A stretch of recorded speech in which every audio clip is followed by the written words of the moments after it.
Hey guys, welcome back to Pack Talk with me, your host, Pete Vodden. I'm here today with my good friend, Bobby Strom. Bobby is one of our new coaches at PHAROS Athletic Club in Palm Springs. Bobby has a fascinating story and a big history in fitness, and you guys are going to learn all about it. Obviously, as you guys know, like I've worked a little bit in film and trained a few actors and actresses over the years. Bobby's trained a lot more. You're going to hear these stories. He's trained basically everybody in the entertainment business, so it's pretty interesting. But Bobby, first of all, welcome to the podcast. My pleasure to be here. Great to have you here. Thank you. Peter. Let's start as usual by going all the way back. I know you have a kind of an interesting backstory. Let's start there and kind of like walk into fitness, like how we found it and how we got to this point. Sure. What year would you like to start? I guess you want to start in New York and in the police force, or you want to go back further? Even than before. Before that, yeah. Yeah.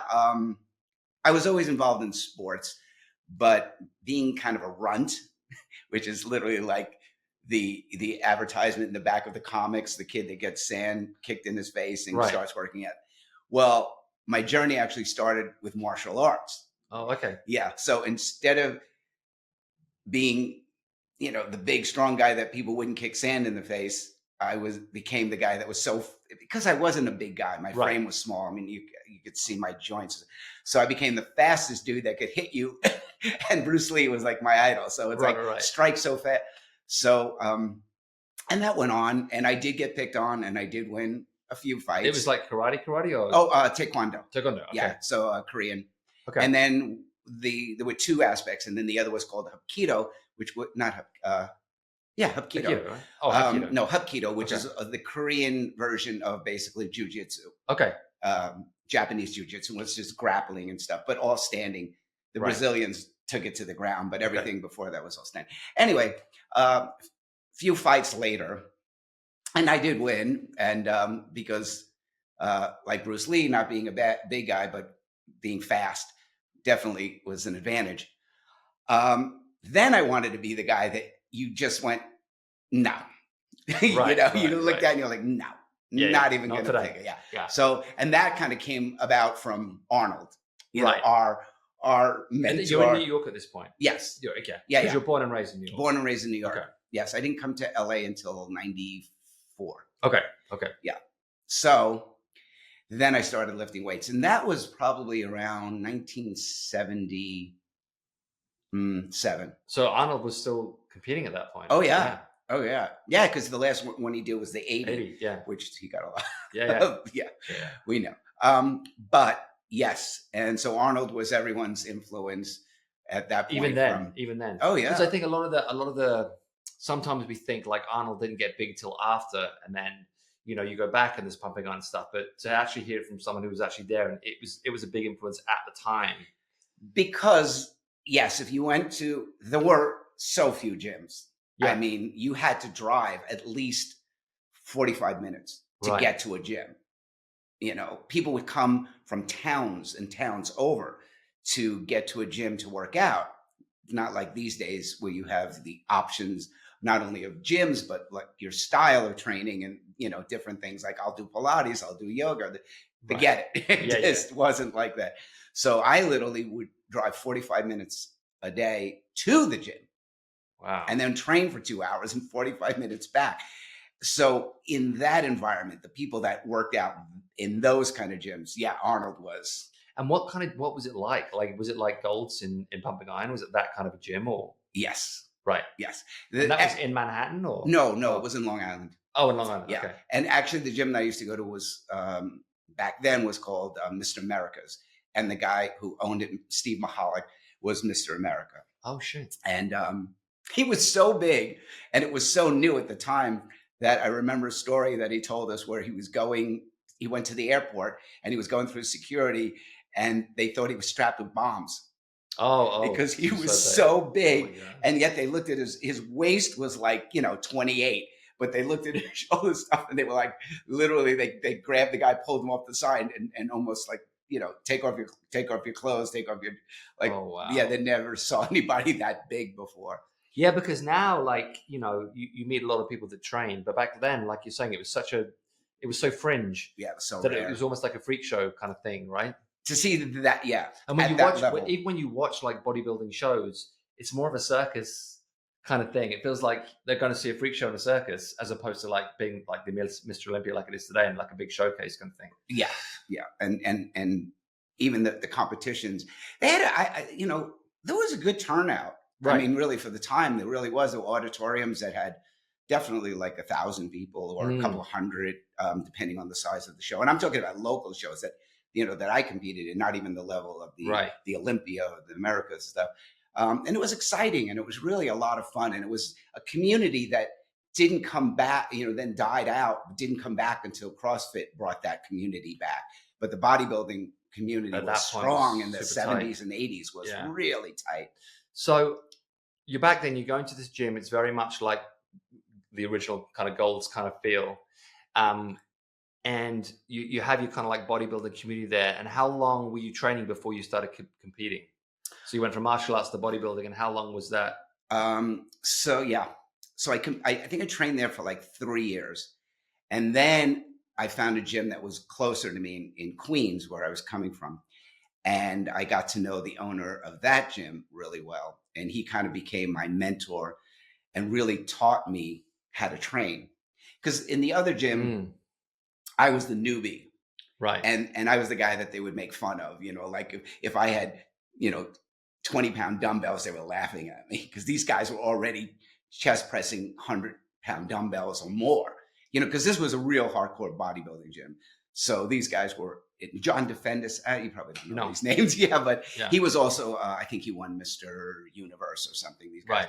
And they were just, at that time, to me, it was mind-boggling. Like, how did a human get this enormous? And there I am with my 15-pound dumbbells starting out. Right. You know, coming from that wiry, skinny guy in martial arts. And so I was, you know, I was the kind of the kid on the outside, and didn't really, nobody was like, hey, let me take you under my wing and teach you anything. So I was kind of on my own doing basic stuff, Peter. Yeah. Like just chest press, leg press. I wasn't even squatting because I really didn't even know how to squat yet. Right. So, but I figured I could do the leg press without getting hurt, and chest press and stuff, and shoulder press and things of that nature. And this is also before machines. Right. Yeah. I mean, there was a leg press machine, but other than that, there was no. Yeah. But most of those like Nautilus machines came out in the 80s, right? So in the 70s, you really just had dumbbells, barbells. You had lat pull down. You had low cable. Oh yeah, you had the cable. But you thing, just didn't have like. But they were. Yeah. Basic. You had basic stuff. So you were doing, back in the beginning, you were doing like a classic kind of bodybuilding split, or were you, can you remember? Yeah. Same thing. Right. But it was the Arnold workout, you know, where it was like, I was in the gym for 2 hours. Right. I was doing a set, wait around, do another set 2 minutes later, and then you're doing like 30 sets for chest. Right. It's like, and as a skinny kid, it's not really going to help you grow. Right. It's a kind of seriously overtraining. But then, like I said, I found this gym, and that was called Pumping Iron, and that was in Queens. It was called Pumping Iron? Yeah, it was. Oh, shit. Yeah. And I became friends with the owner of that gym, and he kind of then was my mentor, Eddie Perez. And he wanted to expand and move to another location and build a bigger gym. And I was like, I would do that. So we ended up becoming partners, and we opened a gym called Valencia Health Club, even though Valencia was here. Right. But it was an area that he loved in California that he used to come out to. And there was a gym owned by a famous bodybuilder, and I can't remember his name, a lot of years ago. So we ended up opening Valencia Health Club in 1980 together. And in New York, in Long Island, it was actually by Belmont Racetrack. It was out that way, and we were packed because, like I said, so we had people coming from towns and towns and towns, and there really wasn't anything in that area because the other gym I was going to was 45 minutes further out. Right. So so for a very small gym, we were kind of big for the time, but nothing 27,000 square feet. Right. You know, I mean, maybe we were, something like 2,500 square feet upstairs, and then it was downstairs, a basement. So we had all the leg stuff downstairs and then upper body upstairs. Very cool. Very simple. Yeah, yeah. Upstairs, lower body. Yeah. Yeah. And so it was like, maybe 5,000 square feet total up and downstairs. And you probably didn't even have like cardio back in those days. I mean, what did you do for cardio? Stairmaster. They just had Stairmaster. Yeah, oh, okay. That was it. Yep, Wow. just in the Stairmaster. 70s, they had Stairmaster. This was 1980. Okay. Oh yeah, they did. It wasn't. No. Okay, so it wasn't what you see now, where the stairs are actually rotating. Right. It was just two pedals that you pushed up and down and up and down and up and down. That makes sense. But that was the version of the Stepmaster, Stairmaster. So they probably called it the Stepmaster. And did you run? Did people run like outside? Did they jog? Bodybuilders, no. No, they just did the Stepmaster. Yeah, they weren't big on cardio. Right. I was gonna say, yeah. And because most of this, obviously, back then is pre like good steroids, right? This is like early on, so most people had access to maybe some stuff, but nothing like the stuff they have today. But people were still huge and getting great results, and it was very basic equipment. And it was very basic, I would say. And I think that the downfall of a lot of the bodybuilders from that era, even in the movie Pumping Iron, was they were doing mostly orals. Oh, okay. And because that was they were very prevalent, very easy to get. Nothing was illegal. So they didn't become a triple script until one athlete got caught. I'm trying to remember the year. Could have been could have been like 1990 or 92. It was the Olympics. Okay. And it was Canadian. Oh, it was Johnson. Ben Johnson. Right. And he got caught, and they took his medal away, and it was Anavar was the Anavar, and it became, or it was a Winstrol.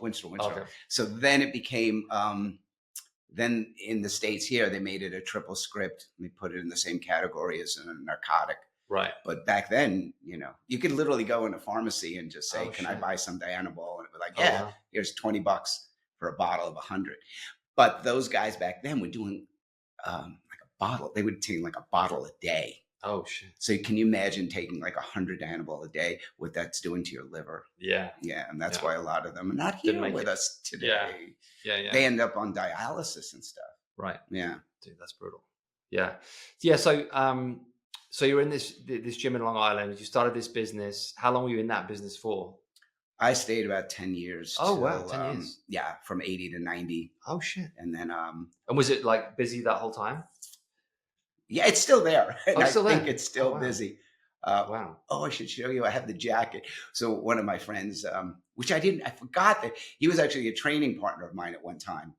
And now he's a lawyer in Long Island. It's called Legal Muscle. Okay. And he defends a lot of guys that get caught with steroids. Oh, okay. Yeah. And he designed our logo.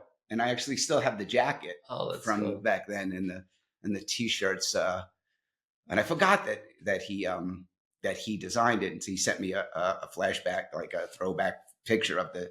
Was there so Lou Ferrigno was from New York, right? Okay, yeah. There was a little gym, and I think it's in the movie Pumping Iron. Yeah. Where they're in the basement, and it's like wood paneling and stuff like that. Yeah, and I actually trained there for once or twice. Okay. And I just couldn't get. It was too depressing. Oh, like really? it was like somebody's wood paneling basement, and it was the old plates and stuff. I don't even know. Some of them weren't even the Olympic plates. The smaller. Right. Yeah. Oh my God.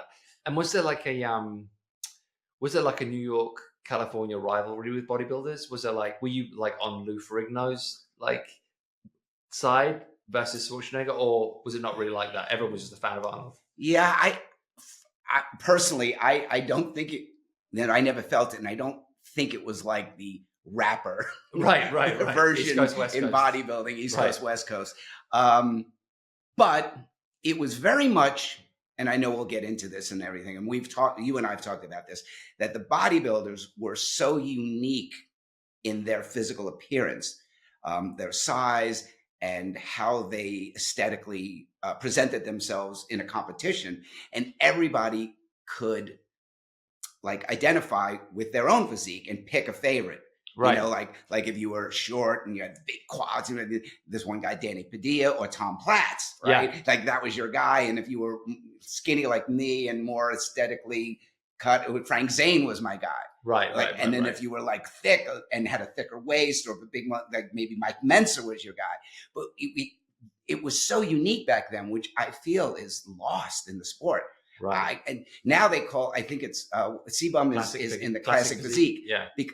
And even that's even more advanced than bodybuilding. Yeah. But the bodybuilders themselves, to me now, just like giant blocks of concrete. And I look at it and I don't know one from the other. Like don't know one for the other. And to be honest, you know, to most people, it's not appealing. No. It's a very fringe thing. Like most people are drawn to classic now. Yeah.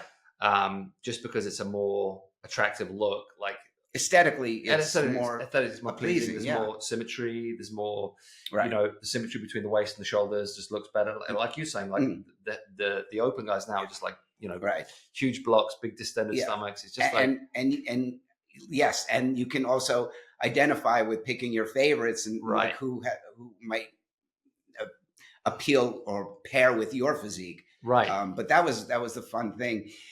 What we did have, we had a local show, which I believe was an East Coast show, wasn't on the West Coast, which was called Night of the Champions. And the guy who put that together was this guy, Wayne D'Amelia. And so he was a promoter, and he lived out in Long Island. So it was definitely an East Coast thing. And the bodybuilders would come from the West Coast and compete in it. And then the show was always in Manhattan. And it was like the best. Like that was the best, because it was for money. Right. So it was, I know the Olympian then became more of a prestigious, as far as prize money. Right. But back then it wasn't that much. Right. But Wayne said, okay, I'm going to put together some big prize money and entice these guys to compete like aggressively against each other for money. And so it was always, I mean, and the community. So literally all the members from my gym from Valencia, we'd get the whole block of tickets. We'd get like 2 rows, and we'd love to go to these shows. And we actually ended up having one of our own guys in our gym compete in it. Oh, wow. And, but those were the shows where you had, Dorian Yates competed one. Oh, no, I'm sorry. I take that back. Gary Stridham. Okay. It was Gary Stridham. And then there was guys like Jimmy Quinn, Mike Quinn. So this is post Arnold. Yes, post Arnold. Robbie Robinson, Boya Ko, Albert Beckles. Okay, I don't know if you know some of these. Albert still, when I left LA, he was still working in Goals in North Hollywood, training people in his 60s. The sweetest soul you would ever meet. I mean, a gentleman, just a warm heart. And we became such good friends. And that's actually where I met my wife, Alicia, in North Hollywood Goals. Oh, and everybody loved Albert Beckles. And Wayne would then, before the show, like if the show was like Saturday night, it was always like a Saturday night, he would do a tour to the gyms that we were all kind of the bodybuilder gyms, you know, and friends with. And he was good friends with my partner, Eddie. So he'd bring all the guys to our gym. Right. So all the members were there, and the gym was just packed, and everybody had their cameras, and Boya Ko would like take off his shirt, and Robbie Robinson, and they'd be up there posing, and Dennis Tetterino was another name. And they would be up there posing all over the gym, and guys would just like take it. It was like the energy and the excitement. What an amazing time. Yeah, you would have loved it. Yeah, you would have loved it. In that like golden age to be. Yeah, you would have loved it. Awesome. It just was a special time. Yeah. If you know you're a fan, and what were you? What was your diet like back then? What were the guys? What was the main? You know, I was just thinking about that this morning. It was so lame in the sense of competing. Like I would poach 2 eggs. Yeah. And then I would also eat like another 2 egg whites. Yeah. And a bowl of oatmeal. Yeah. That wasn't enough. Right. I mean, now we know that just wasn't enough. But you were eating that meal like multiple times a day, or? I'm sorry. So that was my contest. Oh, that was your contest prep meal? So, okay. So that was like breakfast when I'm getting ready for show. And then, of course, lunch was like a chicken breast. Right. Oh, chicken breast. Yeah. You know, I mean, a good sized chicken breast, but then, and a salad. Right. And a little, excuse me, a little bit of rice. Yeah. See, I'm making myself hungry. A little bit of Yeah. rice. But I'd be starving. Right. I mean, within no time you're in ketosis. Yeah. And you're like, you're walking sometimes like you're hallucinating. It was way too much of a deficit, a caloric deficit. Right. Because I've read, you know, I don't know how true it is, but I've read like guys in the late 70s and he's had a very low carb diet relative to today, but Stupid low. Okay. Yeah. So it was probably such a disadvantage because you were probably slowing your metabolism down so much. Right. That if you had eaten a little bit more on the carbs, you probably would have burned more and been able to take in a little bit more like good fats. Right. Like maybe once a week, I'd eat some flank steak. Right. You know, which was also very lean. And so it was like low fat keto basically. So you're just basically eating protein and not much else. Yeah. Low fat, low carb. I was a bit of a maniac. Yeah. And they used to tease me. They were like, even my Eddie, who was my partner in my training, the guy, he pretty much trained me for the shows, right, would say, you could, even today, he jokes, of like, you put a gun to Bobby's head, he's not eating that bread. Right. You make him eat a piece of bread, you'd have to shoot him first. Right, right. So you were super strict with diet. So I was. Yeah. Because that's the only way I could win. Yeah, you were saying you were super lean. Yeah. Like so I'd go against a guy that was enormous, and the only way I'm going to win is by being just shredded, having more definition. You know, and a snack was an orange. Right. Like if you were like just so depleted, you eat like an orange or something. Yeah. It was kind of sad. Were you where were you getting your kind of like, I mean, the guy was training you, you know, helping you out. Were you like reading stuff? Like, how did you learn training methodology and stuff like that? Did you read Arnold's book? I did. Yeah. I still have it. It's an amazing book. Yeah. And I gave it to my godson. The Encyclopedia of Modern Bodybuilding by Arnold Schwarzenegger is one of the greatest training books you'll ever read. And then, you know, I always think it's funny because we get so much information now from like YouTube and from the internet and the web and stuff. But back then, none of that stuff. You got to buy magazines. Yeah, magazines. Yeah. You're right. So you'd buy Muscle and Fitness. Right. Yeah. Yeah. Because even, you know, when I was growing up, obviously pre-internet and all that stuff, like you get, and back then journalism was good. Now it sucks, but then it was good, and you could get like magazines actually had like good articles in there. Whereas now it's just pictures and marketing and all this stuff. So it used to be like that. Used to be really good information, and then you know you'd learn about a few good books here and there that you'd like pick up and learn from, and then obviously word of mouth, people like recommending stuff. Yeah. But yeah, people have so much access to information now that just never, you know, it was so scarce. It was really cool getting in at the beginning of all of it. I mean, Arnold was really at the beginning of it, but it was also nice getting in a little after him because there was some advancement that we had an advantage to. Yeah. And so this guy came along named Bill Phillips. Are you familiar with that name? I've heard of Bill Phillips. So he started a company called EAS. Yes. EAS. So that was the late 80s. Right. Or before EAS, he wrote an underground newspaper in Colorado. He wrote it from his garage. He had a supplement business in his garage in Colorado. And he wrote a newspaper article called the Underground Steroid Handbook or Underground Steroid thing. And they had this guy working for him. His name was Dan Duchesne, which was basically a human guinea pig. The guy took anything and everything. And he really wasn't a bodybuilder. It didn't really work out. He just took drugs as a human guinea pig. And so it was really funny because there were like things in there, like when GHB came out, which is now a day drug, which is like a trip, like it's a felony. You go to jail, you spike that. But it came out. It was you could go buy it. It was a sleep aid, and it was over the counter. Yeah. You can go to a health food store and buy it. Right. And then that's like anything in life. And then they found out, people are abusing this. They're doing something. So pull it, you know. Right. So, but for years after that, and I'm sorry. What was the, there was another, ephedrine. Oh, ephedrine. Yeah. Ephedrine. Yeah. And that, then people were like, oh my God, they're like, like getting whacked out of like cracked out of their mind. So they pulled that and stuff. But and then there were just some other supplements and things, and this guy Bill, before he started EAS, used to still have it in his garage and sell things. And even before EAS, because didn't Joe Ryder had some like a supplement company, right? No, not drugs, but literally like whey protein. Oh yeah. So you would get like mail order catalogs.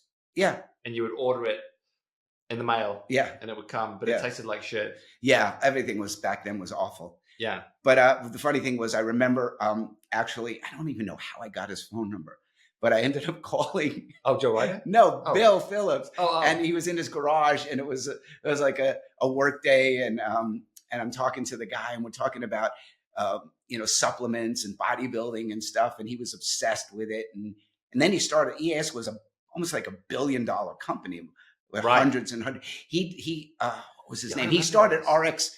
There was a doctor that discovered the first protein powder that kind of tasted good. Okay.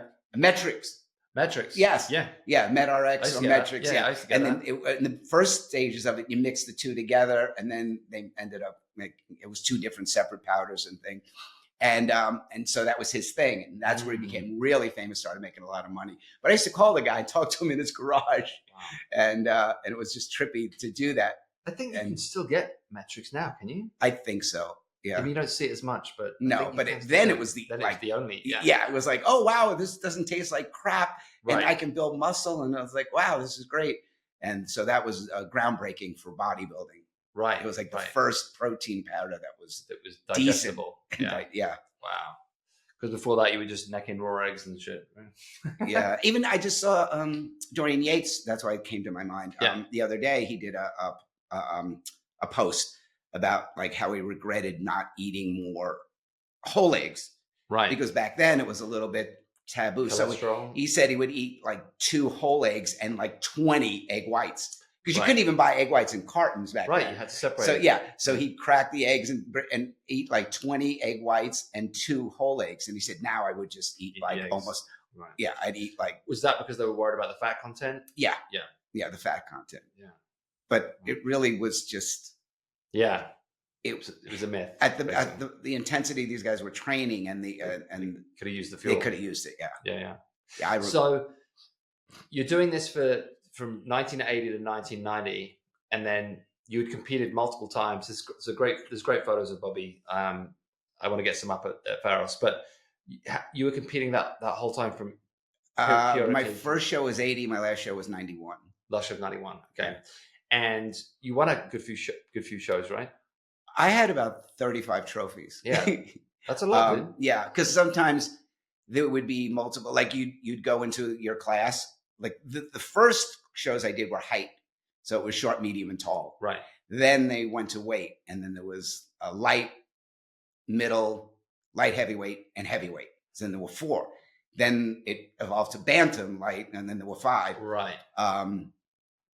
So I would always, I never did a show where I didn't place in. The first shows in the early days were only 3, first, second, third. Right. Then when they switched to weight and it evolved more, there were top 5, and the shows were bigger. Now you had more people involved. I did one show where there were 65 guys in my class. Oh wow! In the light heavyweight class was 65 light heavyweights. Wow! So they brought in one group from one end of the stage to the other, then left. Did three groups from one end of the stage 3 times. And they just picked them out from that? And they picked them out from that and then put them into. Wow. And that show, I came in 5th. And that was like a whole East Coast show. So people were there from Boston, Philly, Connecticut, like everywhere that came in for that show. So I was happy that I took 5th. But a small world story. The gym where Albert Beckles was the North Hollywood goals and where I met Alicia. Yeah. This guy comes up to me and we're talking and he goes, I know you from somewhere and I'm gonna remember. It's gonna take me. And like 3 months later he comes in and he has a picture and he goes, and it was that show. Oh my God. Yeah. And he took 3rd. I took 5th. And he goes, there it is, Bobby. That's wild. that was the show in New Jersey. And it was in New Jersey, the show. And he goes, and it was the biggest show he had ever done and stuff. And he goes, I knew you.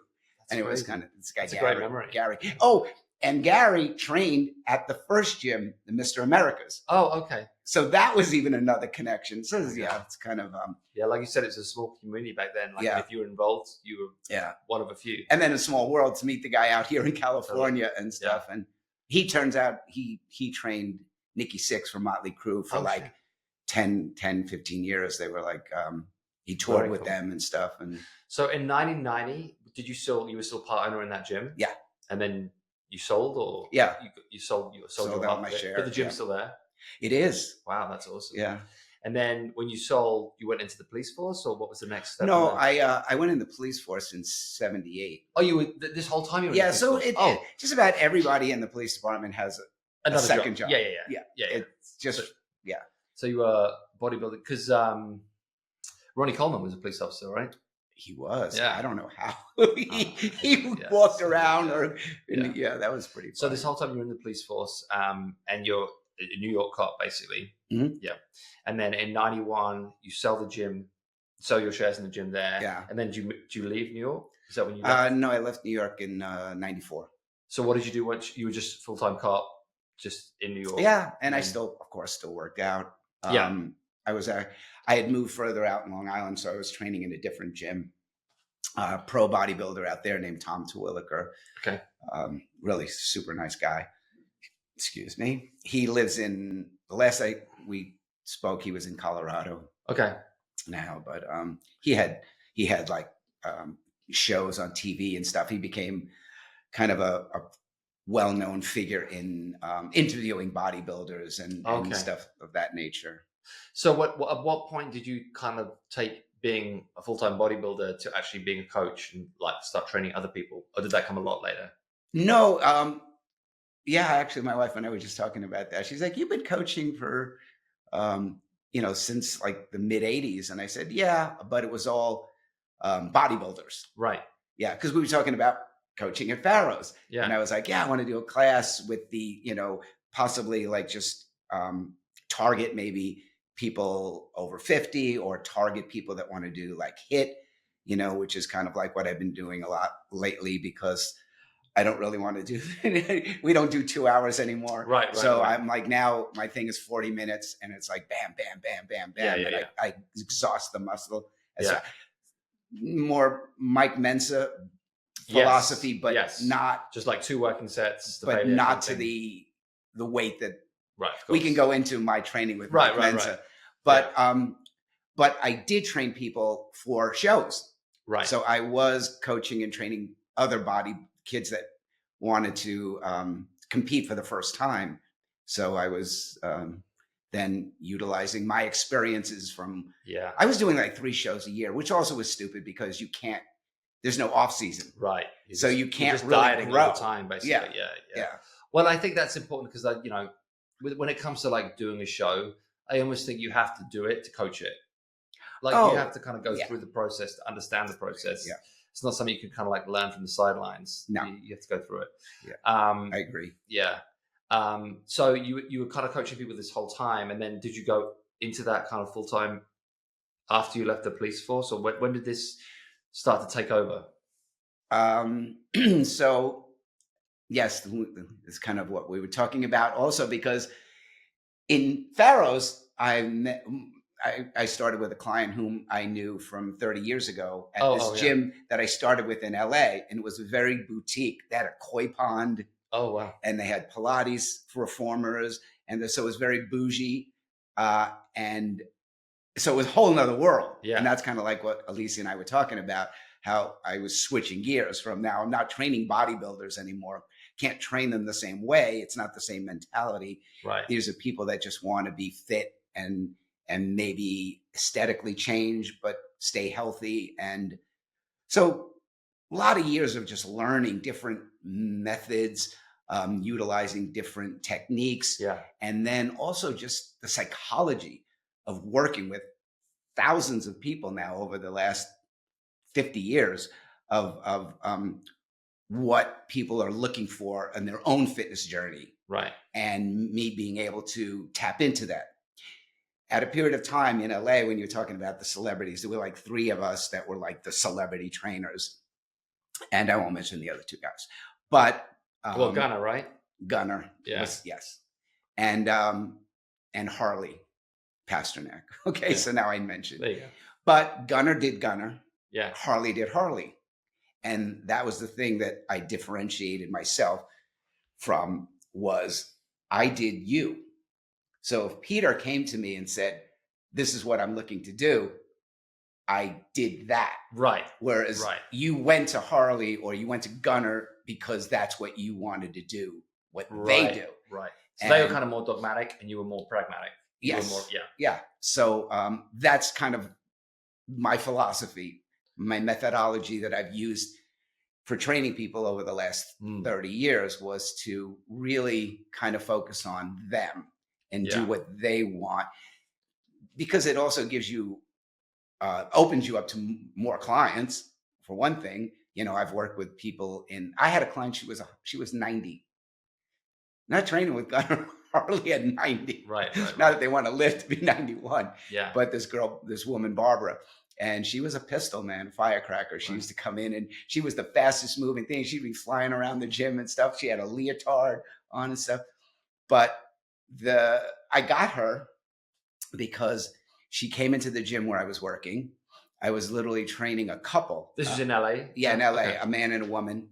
I know I'm jumping around. That's right. A man and a woman, and I was training them. And she came in, and the front desk was, "Hi, can I help you?" And she was like, I said, "A firecracker." And she was like, "I'm just looking around." And they're like, "Well, you can't just walk her." And she just takes off, and she's looking at trainers. She's watching trainers, and then she stops, and she's watching me train this man and woman together. They were cousins. So she goes, "That's my trainer. I want this guy."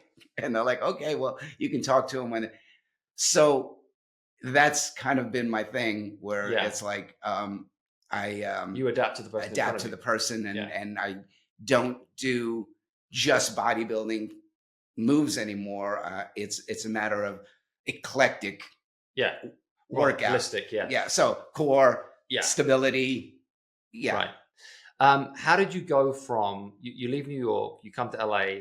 How did you get involved in the whole like training celebrity world? Oh yes, I didn't even finish the story because it happens in my head.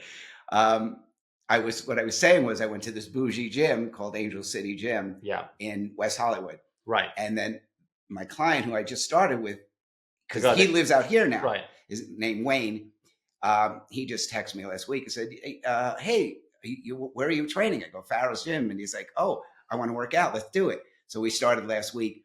Well, I know him from Angel City Gym. And then when he left, there were 2 people that were working out, Tom and Michael. And we were chatting. And then I said, "Yeah, we were just talking about how small world Angel City Gym." Angel City Gym. Michael goes, "I trained at Angel City Gym." Oh, and it turns out that he trained with the same trainer that that Wayne trained with, the guy who owned it. Ivan was his name. So they both trained in Angel City Gym with Ivan, and there we are in Palm Springs, and it was just like, wow, it is such a small. That gym's not there anymore, right? No. Angel City Gym. No. Where was it in West Hollywood? It was on Melrose, west of Robertson. Okay. So now there's a kind of a famous restaurant there now called Craig's. Okay. It's like right next to that. Very cool. And the real estate now would be astronomical. Yeah. You would be, John Varvatos was on the corner and stuff. You'd be talking about that spot would probably be $60,000 a month. Yeah. You can't for a gym. You can't. Yeah. No. That's what people always consider like the business model. And I've talked about this in other podcasts, but when you do a business model for a gym, one of the biggest things is the ground rent, which is why you don't find gyms like PHAROS in Manhattan or, could you imagine? You just couldn't do it. I mean, the only people that can do it are kind of like Equinox, like a real estate company that are basically buying property and turning it to gyms. But then you've got billions of dollars behind you with venture capitalists and nothing. But for a mom and pop shop type gym, you can't do it. You would have to charge so much money for membership. It would be, it would be ludicrous. So you're working out of this this bougie gym in Los Angeles, and is it just because famous people are going to that gym that you So get involved? that's where I basically started my fitness journey as a trainer in Los Angeles, in California.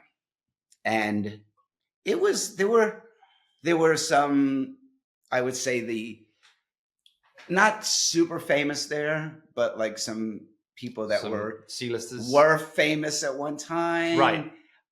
Some models from back in the 70s. Right. Now it's the 90s.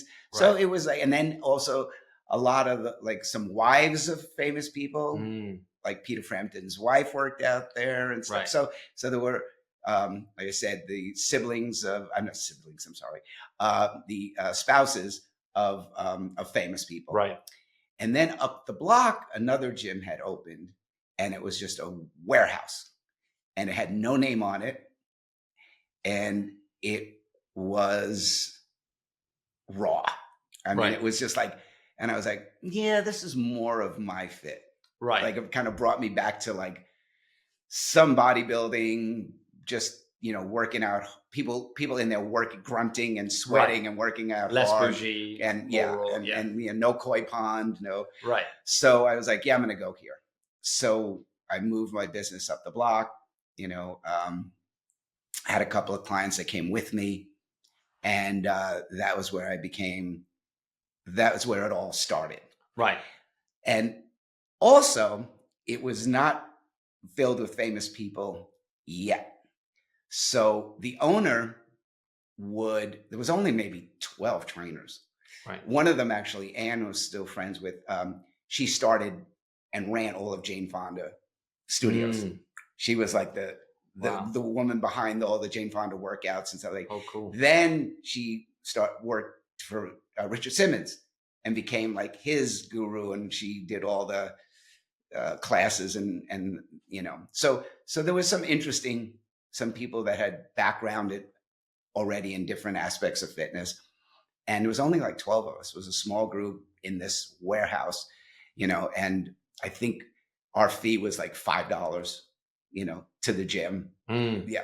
Oh, that's all you paid? Yeah. $5? $5 a client. Per client. So they did it per client. Yeah. So it was $5 per client. So that's how long ago. And the average fee was like 45, and then the 45 to 60 was like the average fee of a trainer. So, which is still for a bit in like the 90s. Yeah. No, I mean, it was, you know, it got so out of control though. And then it got to a ridiculous point where, you know, like Gunnar was 275. Right. Like, you know, and Harley, same thing, 250. Were you all working out that same gym or no? No. Gunnar wasn't there yet. He came along later. Right. But the Michael, who was the owner, would, and he had some experience, like he stopped training people when he opened the gym and was running it, but he used to train like, no, actually he had a few clients, but not many. He used to train Steve Perry, Joe Perry from Aerosmith. He used to train Steve Perry. Steve Tyler. Joe Perry. Steven Tyler and Joe Perry. Yeah. And then Steve Perry from Journey. From Journey. Yeah. So I'm getting myself confused. Yeah. And they actually came in and worked out a little, with him a couple of times. And but the people that were coming in were unbeknownst to me, were people behind the scenes. So he was giving me all these clients that I had no idea were agents, managers, and publicists. And then probably 6 months later, a bunch of them were like, you know, I really enjoy working with you, and I think you're really good and you're really knowledgeable, and you know, you never asked for anything. Yeah. And I was like, what would I ask for? I didn't even know. And they were like, I'm going to have some people call you. And I was like, okay. And that's when then Jennifer Lopez called me, and another famous British actor, Gabriel Byrne. Did you? Yep. Yeah. He called me. And then Elle Macpherson, Australian. She was still working for Victoria's Secrets at the time. And she called me. So then once I started training those people, then the LA Times did a big article about me because I trained J-Lo for a couple of movies. was Out of Sight with George Clooney, Right. and another one, very indie movie called U-Turn. Strange movie, interesting. Billy Bob Thornton. Oh, worth a see. Yeah. Yeah, and so then when they did an article, and then I ended up in the Best of LA. And then I got a lot of calls from that, and it just kind of mushroomed and mushroomed and mushroomed. And then the other girl that I was training was a manager, was Winona Ryder's manager. And then I got an interview with her for Alien Resurrection. Right. And then we really, clicked. And then she hired me to do the whole movie. Oh, cool. Yeah, she was looking. They set up interviews, and I went in. They're like, okay, we have a trainer coming, and then we have a coach to help her do some boxing, and then we have a coach that's going to help her do shooting and this. And I was like, I can do all of it. Like, you can? I was like, yeah. I was a marksman in the police department. Right. I martial arts. I was a brown belt in Taekwondo. I'm just, so like, okay. So they hired me and canceled everybody else. And so we would spend like 4 hours a day together, 2 hours in the morning, 2 hours in the afternoon. Wow. And we would do swimming. Oh, that was another thing, because she had to do these scenes where she was swimming underwater when the alien was chasing her. And so one of my clients who lived up in the hills let us use his pool. So we trained for like 2 hours in the morning in the pool, and then we trained in the afternoon doing weights and boxing. So there's a lesson here. The first lesson is it's situational, right? You have to be in the right place at the right time. Yes. And then when you're in that right place at the right time, you have to be reliable and not be a fucking douchebag. Yes, and you have to also then have the experience, like the knowledge, and the skill, and the knowledge. Yeah, you say, oh yeah, I can do the boxing, or I can do this, I can do this. Because there's so many people that are full of shit, and then to meet someone who's actually genuine and actually has that knowledge is kind of rare in Hollywood, because Hollywood's full of shit for the most part. Pretty much, yeah. So yeah, you came across as like a genuine person who was reliable and had all this knowledge. You're in the right place at the right time. So it kind of like, because people are always like fascinated with like, how did you become a celebrity trainer kind of thing? Right. And I think it always starts off with like, okay, you're not going to become a celebrity trainer if you're living in Oklahoma. Like, you got to be in the right place at the right time. Of course. So you're in the place where these famous people are coming in. They see you coaching people. You're reliable. You're friendly. You're knowledgeable, and it all just kind of like, you just build these like relationships, and that's kind of like how it happens, right? It's not like And the one thing I would add, because you're done you're one and done if you're not trustworthy. Right. So the fact that you can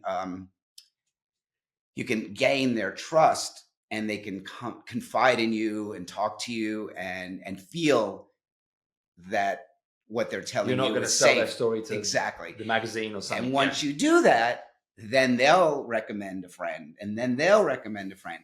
But otherwise, if you, like you said, if you're douchey, if you try to sell the story to TMZ, you're done. Yeah, you're done. That's it. Yeah, people are short-sighted with that stuff. Like, yeah, there's no patience. Yeah. So you're doing that for years, right? How long you're living in LA as a celebrity trainer for? 20 years? Until 2020. Years, right? Yeah. Because then COVID created a whole nother environment. Yeah. So it's the best part of kind of 30 years as a celebrity trainer in LA. And then, we're opening this gym in Palm Springs, and, we're really just in the construction phase of the construction phase of the project. And I get this, it was an Instagram message, I think, from Bobby, and it's like, hey, I'm in the area, I'd love to meet. Like, anyway, I obviously at that point no idea who Bobby was, and then as soon as Bobby started talking to me, I was like, oh shit, this guy's got like such a history.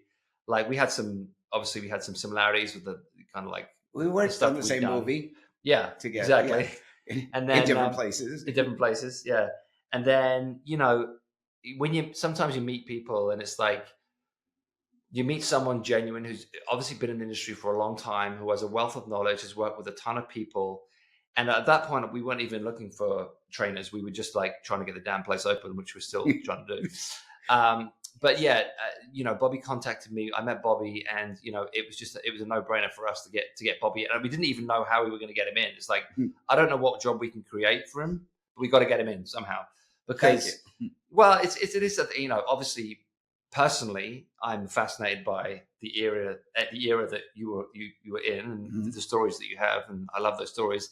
But knowledge and experience is just such an important thing. And You know, you meet so many people now who are like, you know, they learn their knowledge from YouTube or from their favorite Instagram model or whatever it was, and it's just like, oh my god, can we? There's more substance that's needed.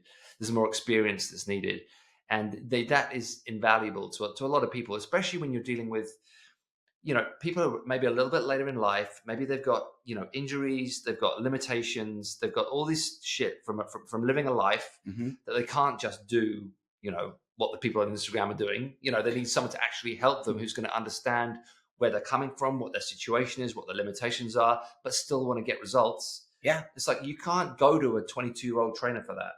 You can't. They just don't have the experience. You have to have lived a life. You have to have gone through experiences. You have to work with different people. You have to have gone through stuff yourself, your own injuries, your own limitations, and worked around it to find a way that you can then communicate and pass on to someone else. And that's just the reality of it. You know, that's why, like, you know, us being in Palm Springs right now, I think is fantastic and important, because, you know, there is the generation here is, you know, we're not a gym full of teenagers. We're a gym full of, you know, 40 plus people for the most part. You know, there are some younger people, but for the most part.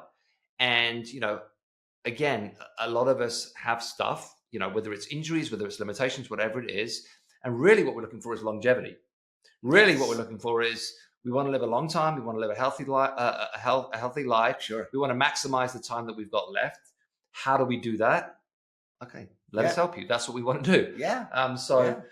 You know, what you bring to the table is a wealth of knowledge, a professionalism, and an education. I want to say the education of a bodybuilder, but that's Arnold's title. But it is. I feel like it's such an important part of, you know, the ability to be a high level coach.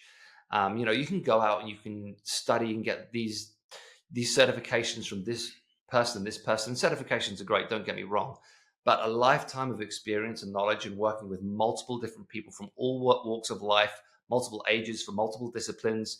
Like you said, whether it's training people for movies or whether it's the 90-year-old woman in the gym who just wanted to work with a great coach, you know, all these different things come together and make you a better coach, because you can apply these things to different people. And absolutely, you know, this isn't my, you know, it's been said before, but they said, like, it's a tool belt, right? So someone else I know made this analogy, and I like it, so I use it. It's a tool belt. And then when you, like you said, you're working with somebody who's 90 or whatever, that's, you know, another tool. And then you're working with somebody that just came off of a hip replacement, and that's another tool. And then you're working with, you know, you're training somebody to be a superhero in a movie, and you just keep putting tools in this tool belt. And as years go by, and as, you know, as more of your experiences go on, and you keep working with different people and different projects, you've got this massive tool belt with all these tools. And that's what, you know, and like you said, you can't just, the certifications are good, but the certifications don't give you the tools. They don't. They're not. They may give you the knowledge to understand the gathering of the tools, you know, the doing the project, and then getting the, you know, I feel like the tool that you get in your belt is after you experience the project or the person that you're working with in a different capacity, whether it's a hip replacement or it's a shoulder replacement. Well, there's this theory, and then there's practicality. Right. There's two different things. Right. Like, I remember when I was first, because I did a diploma in personal training, and this was years after I'd already been training myself.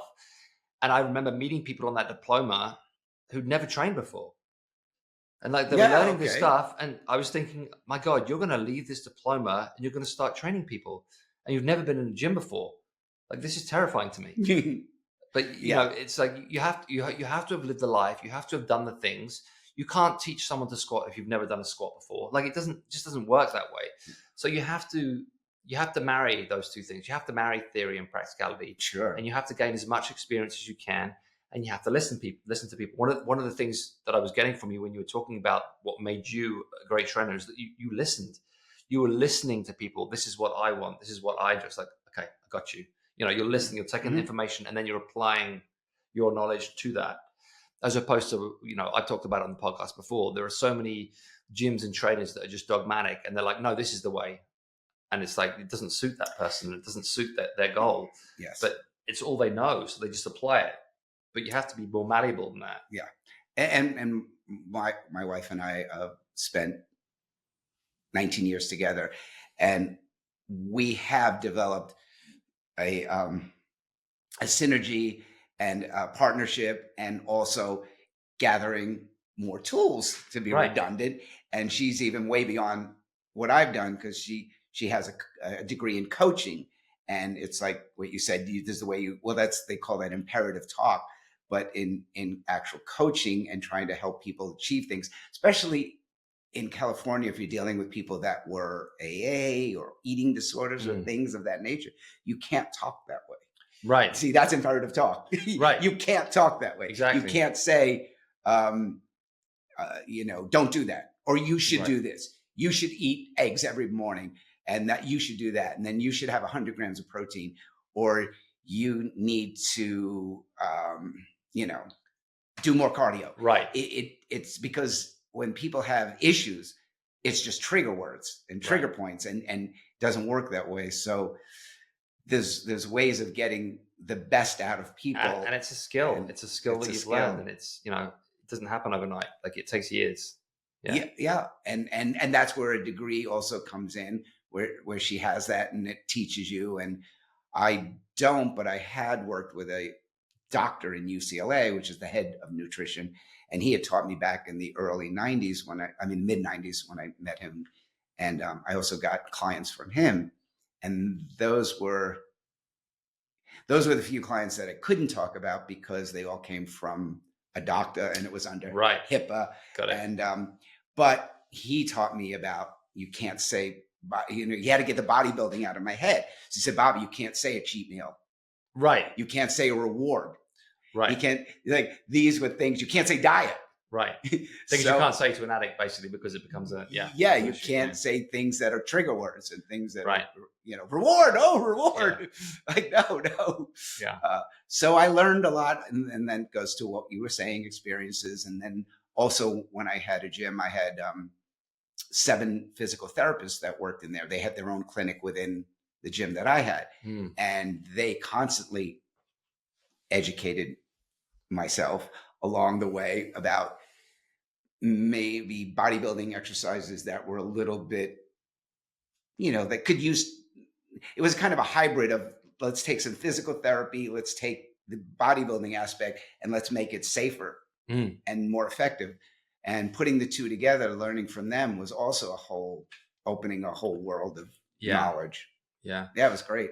Well, that's why I'm, like I said, I'm super grateful that you're at PHAROS. I'm very excited for what you're going to bring to the table. I mean, obviously we're just getting started, but we have a great little crew there. We have a great little community already, and I know it's just going to get stronger. And tell everyone, kind of like, obviously you're there as a coach and a personal trainer, and you're going to be coaching some classes for us. But if you were to say the kind of people that you want to be training, do you have any kind of preference for that? Or are you kind of like, at this point, anybody who feels like they want some longevity and to gain some muscle, to lose some, what would you say was me and Emily was talking about, when you go on these business coaching things, they always talk about your avatar. Like, what's your ideal training avatar? Do you have anyone like that in mind when you think about a client? Or yes. I am a giver, and I would love to teach people, give them what they want. But the thing is, I guess what I'm really trying to get at is, you give what you get. So if someone's giving me their all, I'm going to give them my all. Right. So I don't relish the client that comes in with a 40% attitude, or the best I can give you. Somebody comes in and says to me, look, the best I can give you is 80%.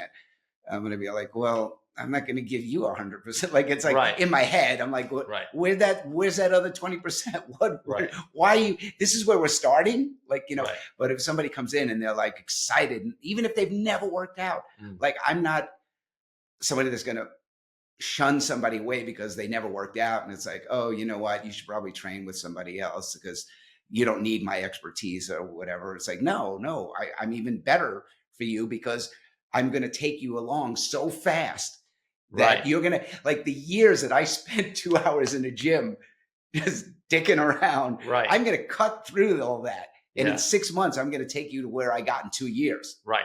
And that is a reward for me. Yeah. And it's rewarding to see them make gains and to see them. And the more they make gains, the more excited they are to listen to you. Totally. So you get this give and take. And so that's really the clients that I'm looking for is really the people that are committed to really doing this. Right. Not, not to come in and give me. Well, I always say like effort is the most attractive currency in a gym. Okay. I love that. Yeah. I'm gonna steal it. Yeah, steal it. Use it. Yeah. Bobby, we'll leave it there. I want to do another podcast with you because I want to talk about I want to go back and talk about more training methodology. And I want to talk about your experience with different trainers because I know you've got some good stories for me.